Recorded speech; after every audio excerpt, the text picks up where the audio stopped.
여러분 지난주에 설교하면 혈류증 여인 딱 우리가 생각을 해야 되는데 혹 기억이 나십니까? 혈류증 여인. 주일 학교를 교회 학교를 비롯해서 정말 어릴 때부터도 많이 듣는 성경에 나오는 인물 중에 혈류증 여인, 아이들도 잘 알고 있는 이름이죠. 중요한 것은 그 이름은 잘 알고 그 사람은 아는데 그 여인이 갖고 있는 예수 그리스도를 향한 믿음, 그분을 향한 사모함, 그 사람을 잘 아는데 그 여인이 갖고 있는 그 간절함은 그 여인 같지 않은 우리의 모습을 볼 수 있어야 하는 것이죠. 성경을 통해서 우리가 평생을 그 이름을 기억하면서 읽어야 하는 이유가 한 번을 가지고 우리가 그 여인과 같은 간절함을 가지고 살아갈 수 없기 때문에 자꾸 기억하라고 주시는 이름 같지 않으십니까? 결국은 여러분 하나님을 향한 삼위일체 되신 하나님을 향한 그 믿음, 물론 이 여인은 절박한 가운데서 유일한 소망이 된 예수 그리스도를 향한 믿음, 신뢰를 가지고 믿음을 가지고 목숨을 걸고 그 수많은 인파를 삐집고 들어가서 그분의 옷자락에만 손을 댈 수 있다라며 나는 치유될 수 있다라는 그 믿음으로 간 거잖아요. 그 한 걸음 한 걸음이 얼마나 힘들었겠습니까?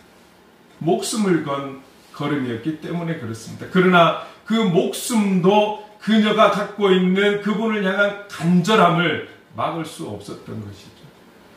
이와 같은 마음이 우리가 일이 있고 문제가 있고 힘들고 지치고 어려울 때만이 아니라 성경을 통해서 우리에게 말씀하시는 것은 그 간절함에서 채워주시고 응답해주시는 그분과 늘 언제나 함께하는 삶, 동행하는 삶, 여기에 힘이 있고 능력이 있다는 것까지 우리는 기억할 수 있어야 하는 것이죠. 여러분 우리가 주님과 함께할 때 우리 안에 있던 어두움은 떠나가게 될 줄로 믿습니다. 우리가 갖고 있는 두려움은 떠나가게 되는 것이죠. 모든 문제들이 떠나가게 되는 거예요. 그리고 주님과 동행할 때 그 모든 문제들이 우리 안으로 접근할 수 없다라는 것을 믿으셔야 돼요. 이 믿음이 있어야 우리가 세상 속에서 승리하며 우리의 얼굴에 미소를 지으면서 살아갈 수 있다라는 거죠. 그 문제들이 해결이 된다라고 제가 말씀을 드린 건 아니에요. 그렇죠? 여러분 빛이 들어왔을 때 어둠이 물러가는 것이지 어둠이 사라지는 건 아니잖아요. 그 빛의 힘이 약해지면 어둠은 또 엄습해 들어오는 거고 그 빛이 없으면은 그곳에 어둠이 자리 잡게 되는 것이고 우리의 신뢰가 그분을 향한 신뢰가 크면 클수록 그 빛이 바라게 되면서 어둠은 물러가게 되는 것이죠. 그래서 우리의 긴장을 영적인 긴장을 늦추면 안 된다는 거예요. 그래서 저는 여기에 동행이라는 표현을 쓰고 있는 것입니다. 오늘 저와 여러분 주님과 동행함으로 문제들이 없을 수 없고 힘들지 않을 수 없지만 그럼에도 불구하고 우리 안에 주님 주시는 기쁨과 행복으로 살아갈 수 있는 우리가 될 수 있기를 간절히 소망합니다. 이게 진정한 승리 아니겠습니까?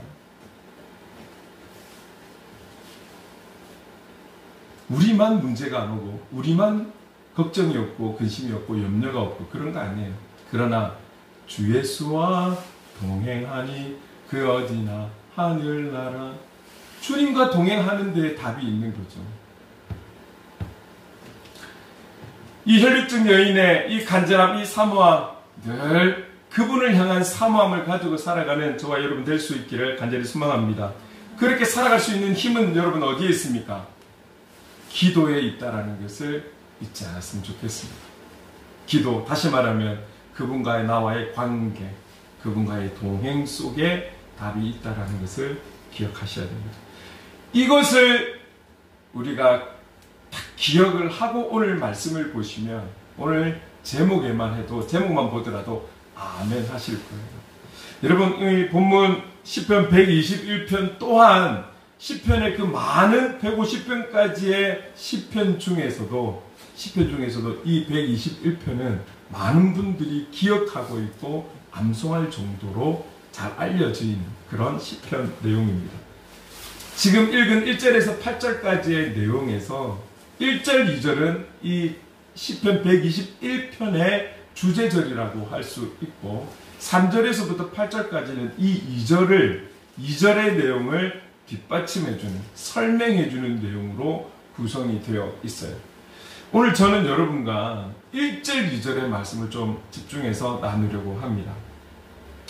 자, 여러분, 그러면 오늘 1절에서 무엇을 말씀하고 있는지 우리가 잘 보아야 할 것 같아요. 1절 말씀 같이 한번 읽어보겠습니다. 시작. 내가 산을 향하여 눈을 들리라. 나의 도움이 어디서 올까? 충분히 이 1절 내용이 이해가 되겠지만 다른 번역본에 분명하게 두 문장으로 딱 나누어서 기록이 되어 있는 성경도 있습니다. 제가 보면 이렇습니다. 내가 눈을 들어 산을 보리라. 나의 도움은 어디서 오나? 한번 더 읽어볼게요. 우리 성경 개역 개정에도 이해가 되시겠지만 내가 눈을 들어 산을 보리라 한 문장이 끝났어요. 또 다른 한 문장은 나의 도움은 어디서 오는가? 오히려 더 분명하게 선을 끊고 두 문장으로 나눴는데 이 한 절의 내용이 여러분 조금 빨리 선뜻 와닿지는 않으시죠? 자, 그렇다면 여러분 앞에 있는 문장 내가 눈을 들어 산을 보리라, 이 말씀의 의미가 무엇인지를 우리가 한번 찾아보아야 되고 생각해 보아야 되는 것이죠. 그렇다면 내가 눈을 들어 어디를? 산을 보리라 라고 표현하고 있어요. 많은 물체 가운데, 우리 눈에 보여지는 것 가운데 산을 이야기를 하고 있어요. 이 산이 가지고 있는 단어의 의미는 시편 121편 전체를 이해하는 데 있어서 매우 중요한 단어가 되는 것입니다. 보세요. 눈을 들어서 산을 보는 것. 이 시편 기자는 121편의 저자는 즉 이 이스라엘 백성들이 갖고 있는 마음의 중심, 고백, 이것을 자기가 한 문장에 담아서 표현하고 있어요. 내가 눈을 들어 산을 보리라. 산을 보리라. 여러분, 이 당시의 시대적인 상황을 잠깐 살펴보면 지금도 그렇지만 당시에도 이스라엘의 수도는 예루살렘인 거죠. 예루살렘.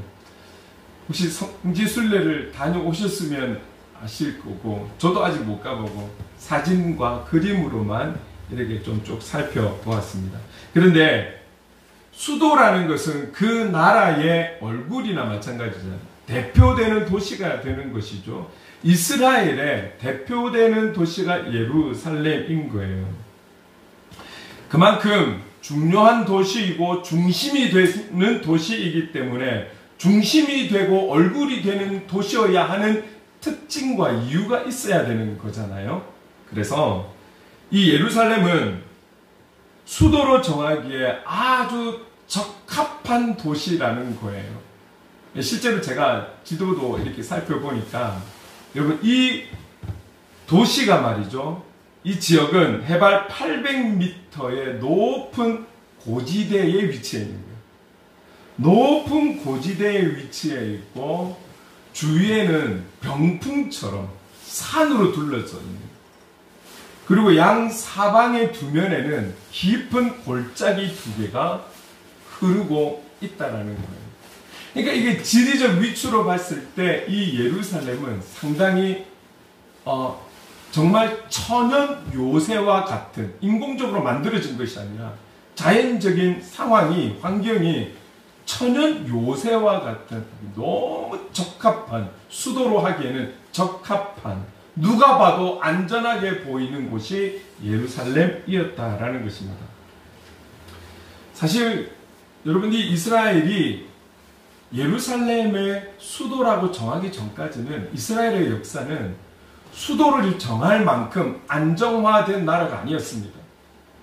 여러분, 출애굽만 하더라도 보세요. 여러분, 그들은 이렇게 이 광야에서 떠도는 유망민족처럼 그렇게 살아가던 그들이 애굽의 지배하에서 수백 년을, 약 400년이라는 시간 동안 노예와 같은 삶을 살다가 애굽에서 떠나서 이제 그들의 약속의 땅으로 가는 그 광야 생활만 하더라도 40년이라는 시간을 보내왔잖아요.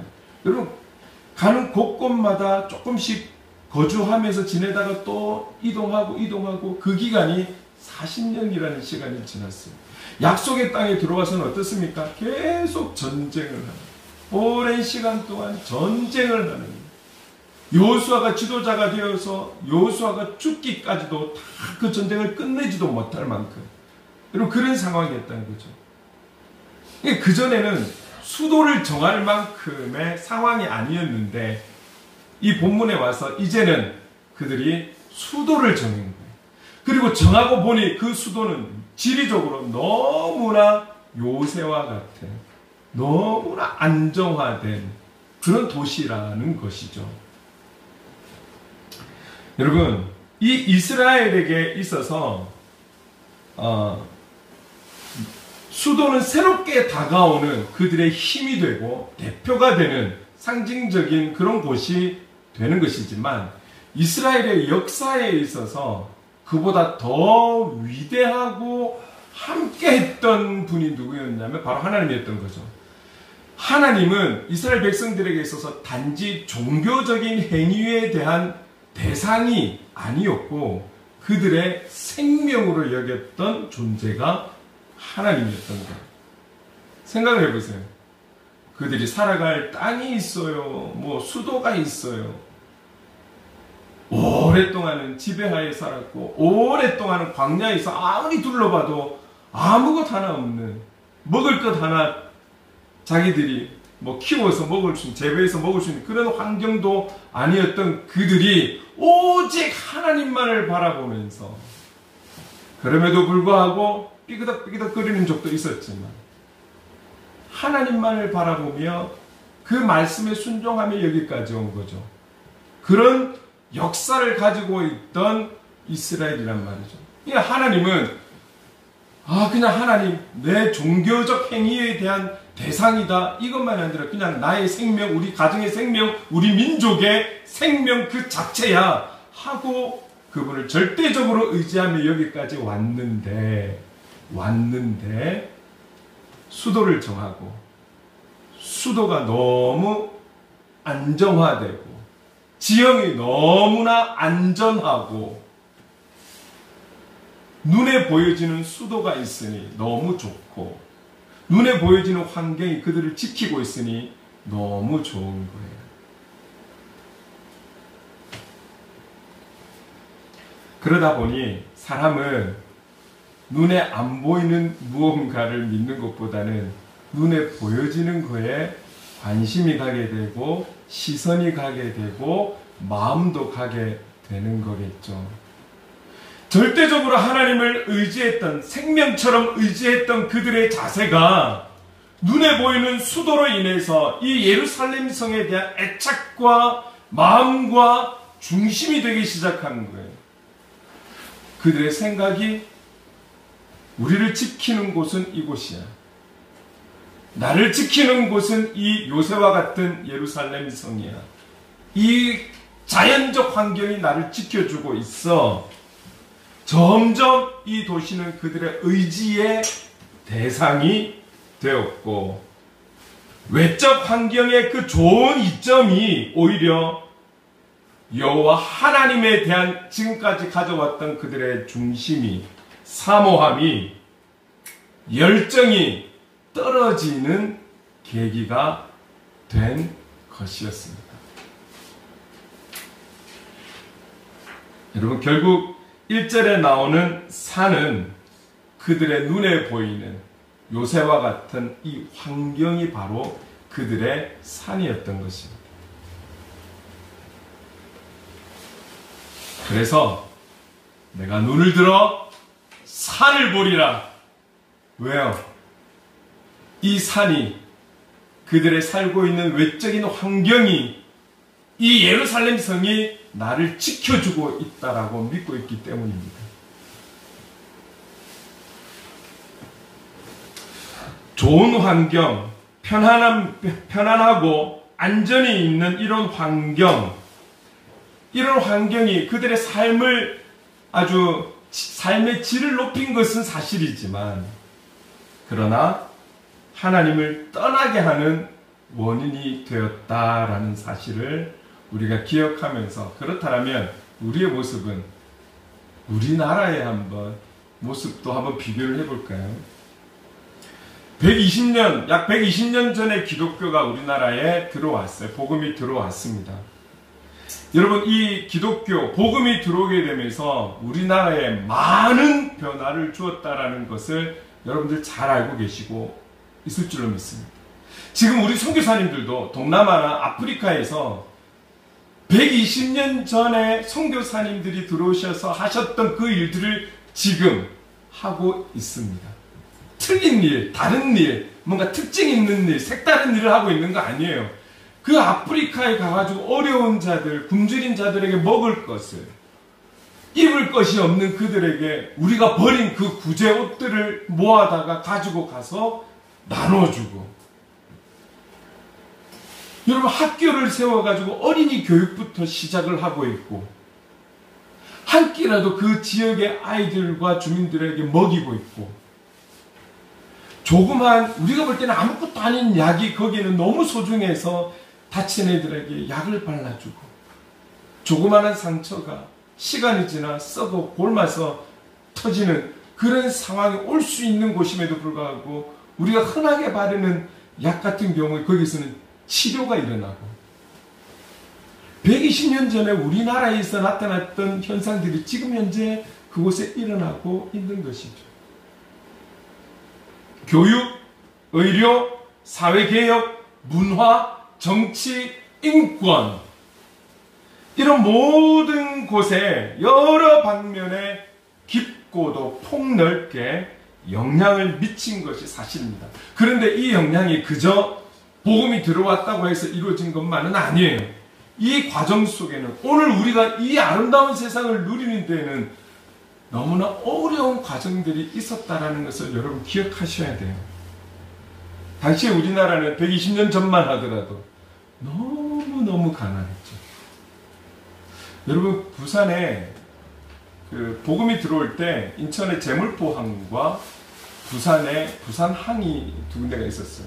많은 선교사님들은 사실은 제물포항도 있지만 이 부산항으로 많이 들어오셨어요. 선교사님들이 많이 부산항으로 들어왔으면 어쩌면 부산 쪽에 더 빨리 복음의 진지가 구축이 되고 선포되고 영향력이 나타나고 그래야 되는 거잖아요. 그런데 열악한 우리나라 환경에서 부산은 더더욱 열악했나 봐요. 너무 선교사님들이 너무 살기가 어려우니까 올라간 거예요. 위로 올라간 거예요. 여기 부산에서 며칠 지내다가 막 선교사님들의 자녀들이 죽고 풍토병에 걸리고 너무 더럽고 춥잡고 도시가 형편이 없어가지고 부산뿐이겠나 하면서 위로 다 올라가신 거잖아요. 대부분의 선교사님들이. 그러니까 많은 선교사님들이 언더우드 선교사님부터 해서 부산항을 통해서 다 올라가신 거죠. 그리고 그만큼 가난했고 열악했고 가진 것도 없었고 환경은 이로 말할 수가 없었습니다. 뿐만 아니라 유교적인 전통의식과 문화가 너무나 강했던 우리나라이지 않습니까? 이 복음이 들어가기에는 너무나 마음문이 굳게 닫혀 있었던 거죠. 너무 문화가 틀리니까. 그렇지만 많은 선교사님들과 우리나라의 초대 성도님들 그리고 목사님들, 이분들의 순교와 이분들의 헌신과 그 수고로 인해서 여러분 우리 이 땅에 놀라운 성령의 역사가 일어난 줄로 믿습니다. 여러분, 이런 헌신이 있었기 때문에, 희생이 있었기 때문에 가능했던 일인 것이죠.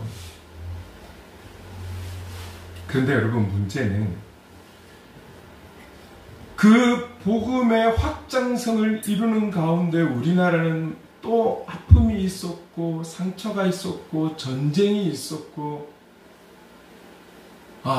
참 이루 말할 수 없을 정도의 상처가 있는 우리나라인 거잖아요. 그럼에도 불구하고 변화를 보리라. 주님과 함께 이겨내리라. 가난에서 벗어나리라. 여러 가지의 복음을 통한 소망을 가지고 그 말씀에 순종하며 하나님의 뜻을 이루기 위해 헌신했던 이들을 통해 빠르게 성장한 우리나라는 그 성장의 절정을 이루는 시기에서부터 기독교의 부흥이 점점 멈춰지기 시작하고 지금은 이미 마이너스로 돌아온 상황들, 그거는 시대적인 상황도 있지만요, 그런 어려움에 있다는 것 우리가 잘 알고 있잖아요. 여러분, 과거에 좋은 것은 우리가 계승하고 발전시켜야 하는 것 아니겠습니까? 우리 기독교 안에, 교회 안에, 신앙의 삶에 있어서 좋은 것은 더 발전시키고 계승해 나가고 다음 세대에게 바른 것을 전해야 하는 것이 우리의 사명이잖아요. 그런데 여러분, 오늘날에 와서 과거에 그 신앙의 삶에 좋은 것들, 훈련들, 좋은 모든 것들을 지금은 너무너무 많이 잃은 가운데 있다라는 것. 신앙의 좋은 전통 훈련, 신앙의 습관들을 계승해 가야 하는데 너무 많이 잃어버린 것 같아요.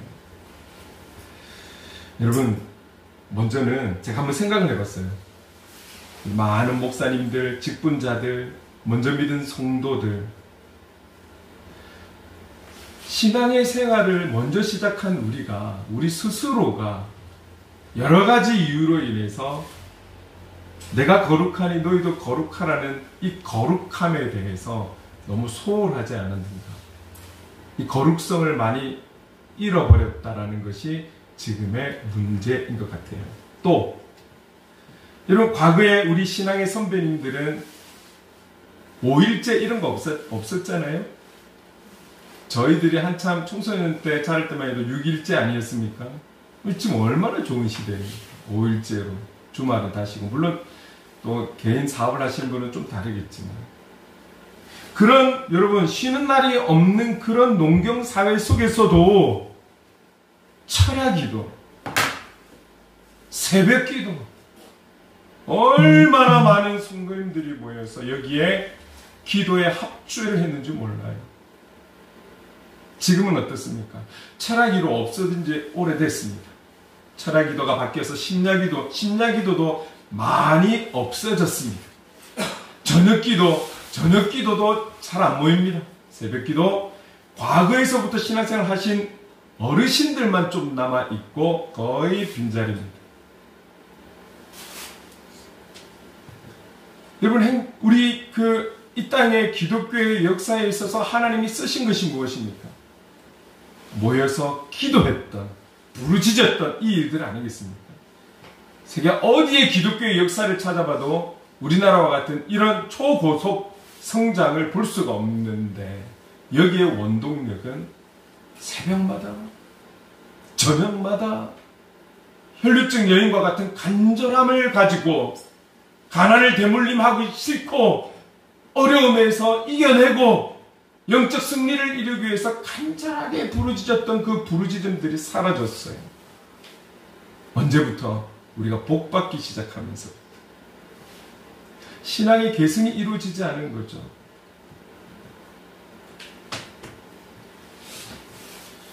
여러분, 곳곳에 산에 기도원들이 얼마나 많았습니까? 산에 가면 조용히 침묵 기도하기 어렵습니다. 두려워서. 얼마나 많은 성도님들이 개인의 문제와 가정의 문제를 가지고, 내가 속한 공동체의 문제를 가지고 산을 찾아서 부르짖고,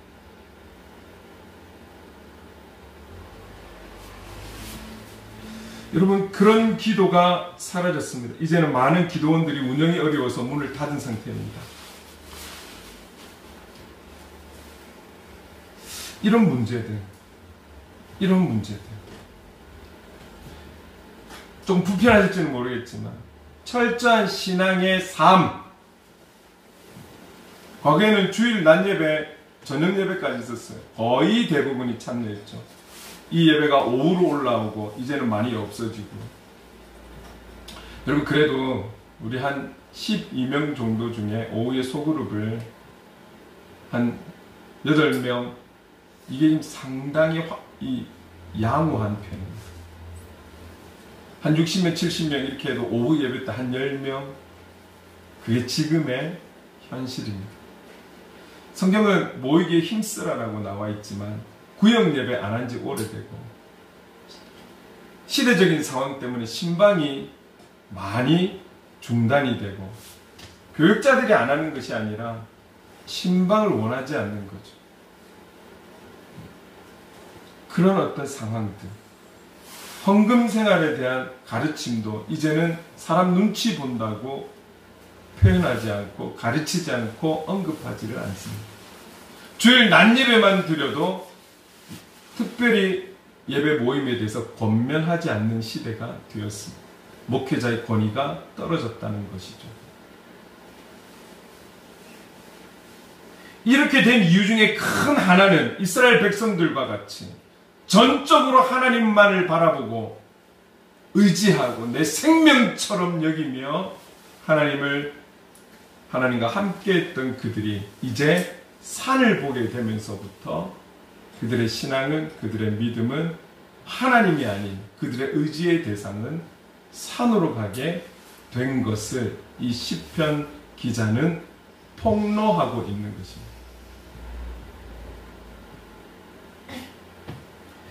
다시 말해서 세상에서 소중히 여기는 것, 세상에서 소중히 여기는 것에 나의 시선을 두고 세상의 방식으로 교회가 운영이 되고 세상의 방식으로 사람 세우고 여러분 산과 같은 그런 교회 건물을 건축하려고 몸부림치니 그곳에 살아계신 하나님께서 함께 하신다라고 확신 있게 말을 못하겠어요. 주님의 관심은 건물, 주차장, 화려한 프로그램에 있는 것이 아니라 잃어버린 영혼에게 있다라는 것을 우리는 꼭 기억해야 할 것입니다. 여러분, 커지는 것이 눈에 보이는 성장이 나쁜 것은 아니에요. 지켜가면서 더 발전해가면서 커져가야 되는데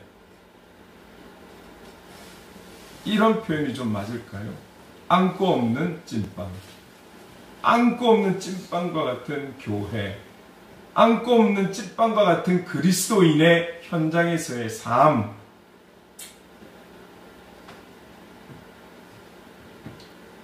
그래서 여러분, 지금 현재 우리가 나라적으로 나라만 위태로운 것이 아니라 우리 그리스도인들의 신앙의 삶도 위태로운 상황에 있다라는 것을 여러분 기억하셔야 돼요. 그래서 제가 여러분들에게 여러분의 현장의 삶이 얼마나 소중하고 삶의 예배자를 강조하는 것이 여기에 있다라는 것을 말씀드리고 싶어요. 유튜브 늘 강조하지만 검증되지 않은 것에 귀 기울이셔서는 안 돼요. 우리 신앙의 유익한 것들을 통해 여러분 사용을 할 수 있는 지혜가 우리에게 있어야 할 것입니다. 오늘 저와 여러분이 이 땅에 살아가면서 우리가 그리스도인이라고 표현을 하지만 세상 속에 살아가는 저와 여러분이 혹 우리 각자만의 산은 없는지, 오늘 주일 우리는 그럴듯하게 이곳에 모여서 하나님 앞에 예배를 드리지만 6일을 살아가야 되는 그 삶의 현장에서 살아가는 우리의 중심이, 우리의 시선이 어디에 있는지 우리는 점검을 하면서 살아가야 하는 것이죠. 6일 동안 여러분 우리가 살아가는 그 현장에서 내가 바라보고 내가 시선을 두고 내가 중심에 둔 그 산을 바라보고 살아간다면 하나님의 역사를 기대하기가 어렵습니다. 여러분들이 갖고 있는 기도 제목이나 문제들이 근본적인 문제의 해결을 찾기는 쉽지 않을 것입니다. 과거에도 이런 일이 전혀 없었던 것은 아니지만 많은 교회들이, 많은 성도들이 그들의 시선이 산으로 향할 때 교회 안에 더 많은 아픔과 상처와 깨어짐과 부셔짐과 싸움이 난무하고 지금도 그런 공동체, 교회 공동체들이 많다라는 걸 기억하셔야 돼요.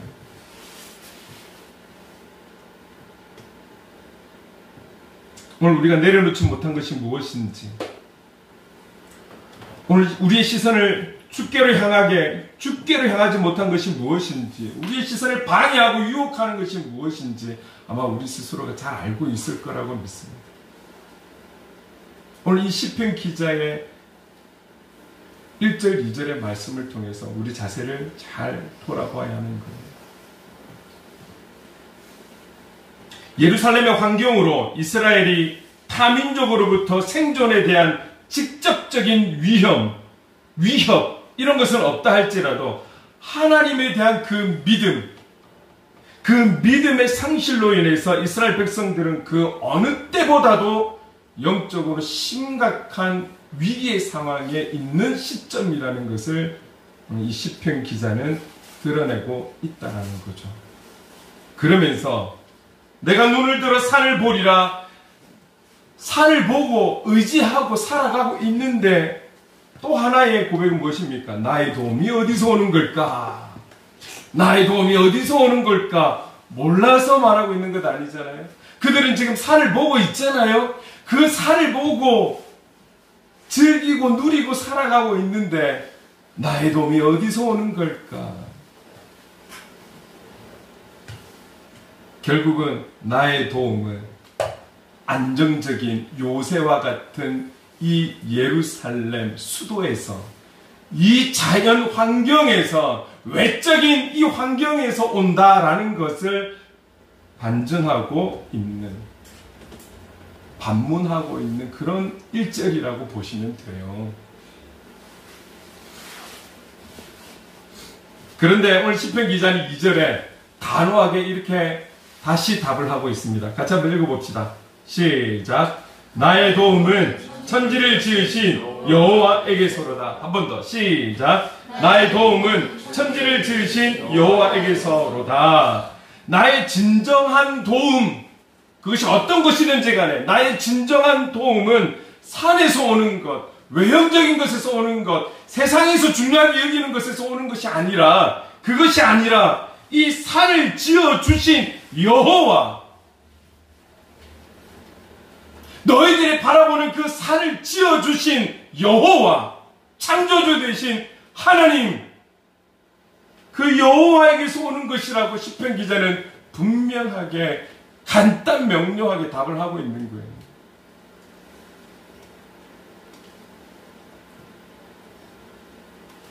외견상으로는 그들의 환경이 그들의 안전을 책임질 수 있어 보이겠지만 진정한 도움은 산에서 오는 것, 환경에서 오는 것, 세상이 주는 것 아니라는 것. 여러분, 우리가 말하고 있는 평안도 그 평안에 대해서 세상이 알 수도 없고 줄 수도 없다라고 우리는 그렇게 찬양하고 요한복음에 나와 있잖아요.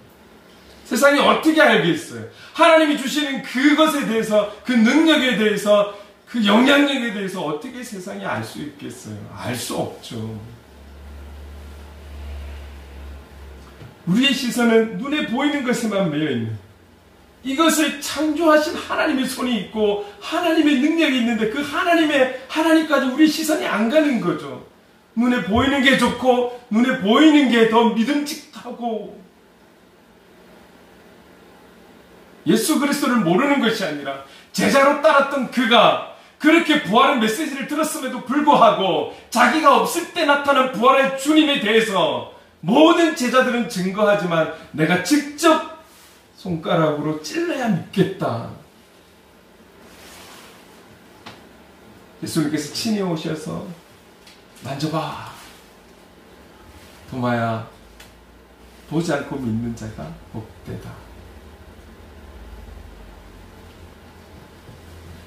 여러분, 우리의 진정한 도움은 우리가 바라보는 그 어떤 것이라도 그 모든 것의 주권자가 되시고 창조주가 되신 그 하나님을 바라볼 수 있는 그런 시선이 되어야 할 줄로 믿습니다. 그런 신앙의 성장을 하나님을 원하시는 거죠. 여기가 좋사오니 하고 머물러 있는 신앙 말고요. 여러분 기억하십시오. 옳지와 여러분의 진정한 도움은 우리가 바라보는 그 어떤 것에 있는 것이 아니라 잠시 잠깐의 위로, 쾌락, 잠시 잠깐의 만족은 줄 수 있지만 근본적인 해결이 아니라는 것. 그 우리가 바라보는 것의 창조주가 되시고 주권자가 되시는 그 하나님이 바로 우리의 진정한 도움이 되신다는 것. 허수아비와 같은 그 산을 의지할 것이 아니라 산을 지어주신 여호와 하나님을 우리는 바라보아야 하는 것이죠. 오직 하나님만이 이스라엘의 진정한 구원이 되시고 진정한 도움이 되신다라는 사실을 기억해야 합니다. 그래서 오늘 2절까지 보게 되지만 3절에서 8절까지 보면 여호와 그리고 지킨다 이 단어가 많이 들어가 있는 거예요. 그래서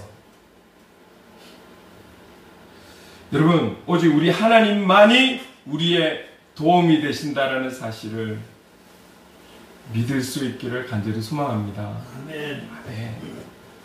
오늘 우리가 그 하나님을 경험하고 그 문제들이 해결되고 응답되어서 또 세상 끝을 향해 바라보는 것이 아니라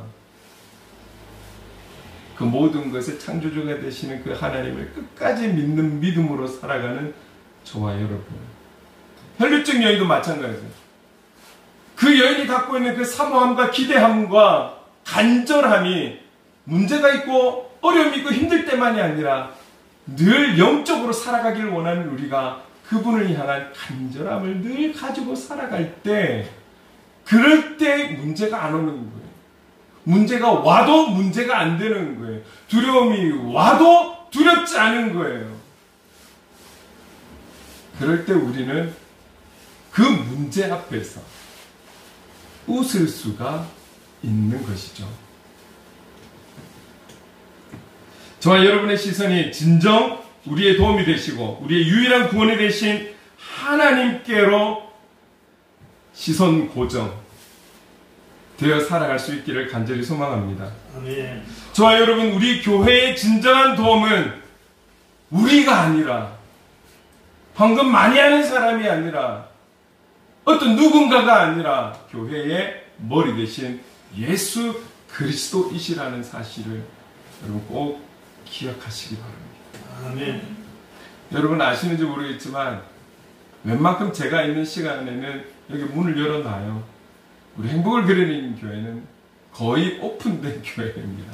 쓰시는 분이 별로 없어서 그렇죠. 그러나 여러분 우리가 어디에서든 길을 가든 직장에서든 가정에서든 하나님 앞에 기도할 수 있어요. 오늘 우리가 함께 공동체로 모여서 드리는 예배의 이 공간, 예배의 초소는 성전의 개념은 아닙니다. 그러나 성경을 통해 우리에게 말씀하시는 것은 너희의 기도하는 집이다라고 우리에게 말씀하고 있어요. 조금 집중이 안 되시거나 깊은 문제들이 있거나 조금 밖에 소리가 들리긴 하지만 이럴 때는 저의 목사의 일하는 곳이 아니라 여러분의 행복을 그리는 교회 성도님들, 우리 지체들의 기도하는 집이 이 공간이 될 수 있기를 간절히 소망합니다. 왜냐하면 좋고 나쁘고 화려하고 웅장하고 그렇지 않음 그거와 상관없이 이곳의 머리는 예수 그리스도이시기 때문입니다. 오늘 우리 행복을 그리는 교회의 진정한 도움은 많은 후원자가 나타나는 것 그런 게 문제가 아니라 이 교회의 머리가 되신 주권자가 되신 예수 그리스도이신 거죠. 삼일체 되신 우리 하나님을 온전히 믿고 믿는 믿음으로 그분을 향해 시선을 두며 이 한 주를 남아있는 우리의 삶을 그분께 시선 고정해서 살아갈 수 있는 저와 여러분 될 수 있기를 주님의 이름으로 축원합니다. 아멘. 아멘.